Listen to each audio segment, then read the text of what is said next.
the relationships.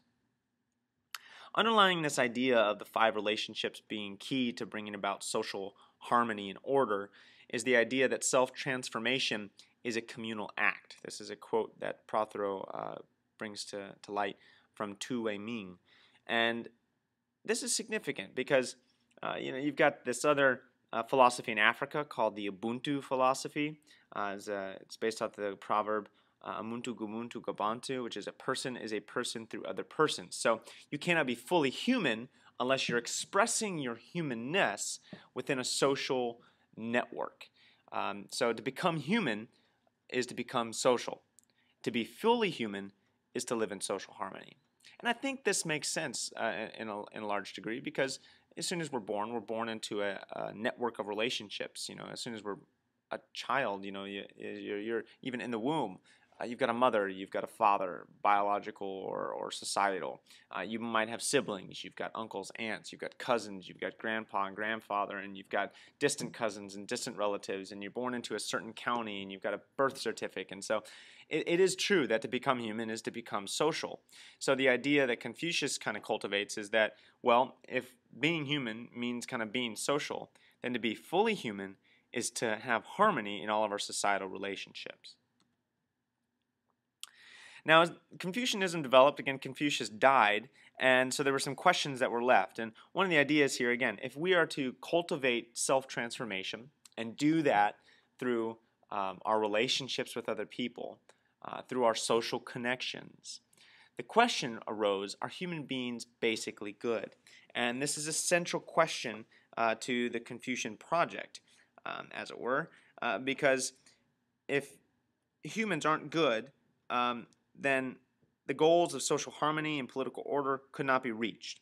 I mean, if humans cannot improve, then relationships can't improve. And so social harmony can't come about.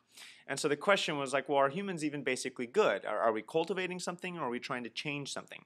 And so Mencius, in the late 4th, early 3rd century, before the Common Era, said we are basically good. Humans are born basically good, and education and the ethics and the etiquette cultivate our harmonic nature, our good nature.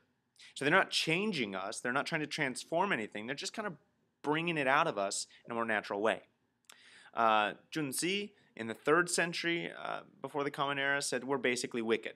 Okay, so shortly after Mencius, he said, no, you've got it wrong. Education transforms our chaotic character. So we are naturally evil, we are naturally disharmonic and chaotic, and we don't naturally live according to the 5 virtues in our 5 key relationships. And so education and ethics and rituals become a way to drastically transform our inherent wickedness and our inherent chaos, you might say. Now, as Confucianism continued to develop, it kind of took over Chinese society through various dynasties. Again, there was some waxing and some waning here and there when it meant more and it meant less. But Confucianism almost died because of the Cultural Revolution. In a way, Confucianism was kind of done away with, which is interesting because in some ways Confucianism can work for a communist state. But for the communists, they believed that the 4 old things of China needed to go away in the 1970s. And that was the ideology, culture, customs, and habits of Confucianism.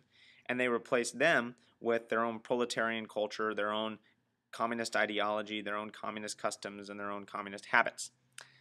Now that's starting to change. And so one of the reasons we might not know much about Confucianism is that Confucianism almost died out in its country of origin and its country of greatest heritage and greatest following in the 1970s.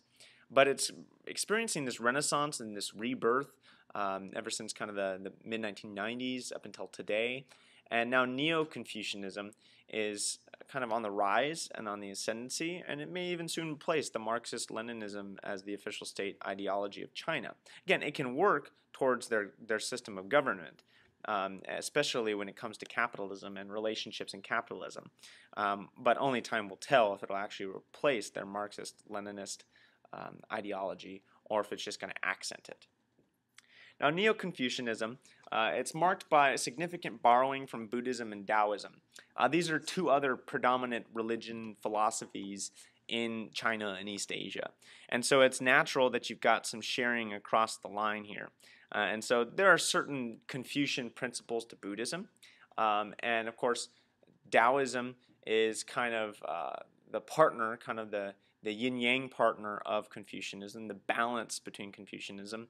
And so Taoism borrows from Confucianism, Buddhism borrows from Confucianism, and Confucianism borrows from Buddhism and borrows from Taoism. And it fleshes itself out in a lot of different ways. Now, one of the things that Confucianism, and particularly Neo-Confucianism, does is as they confuse the sacred and the secular, as they make that which is divine more human and that which is human more divine, they also combine knowledge and action in a big way. So they say that in Neo-Confucianism, in our new understanding of Confucianism, knowledge and action are inextricably linked. The quote that Prothero shares on page 122 is, "Knowledge is the beginning of action, and action is the completion of knowledge." So knowledge is the beginning of action, and action is the completion of knowledge. So there's this connection between the two.